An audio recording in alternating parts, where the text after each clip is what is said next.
મિત્રો અત્યારે મારી સાથે એક ફિઝિકલ કેલ્ક્યુલેટર છે અને બીજું છે હ્યુમન કેલ્ક્યુલેટર, જેમનું નામ છે વિશાલ નાગાણી, કે જેને તમે કોઈ પણ ફિગરના તમે ઘડિયા આપી દો તો ફટાફટ બોલે છે.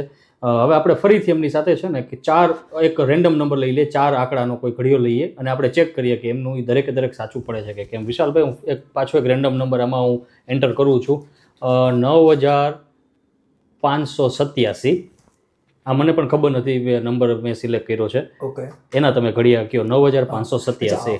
9587 એકુ 9587, 9587 દુ 19174, 9587 તેરી 28761, 9587 ચોકા 38348, 9587 પંચા 47935, 9587 છક્કા 57522, 9587 સત્તા 67109, 9587 અઠા 74696, 9587 નવ્વા 86283, 9587 દાન 95870. ઓકે, જય શ્રી કૃષ્ણ.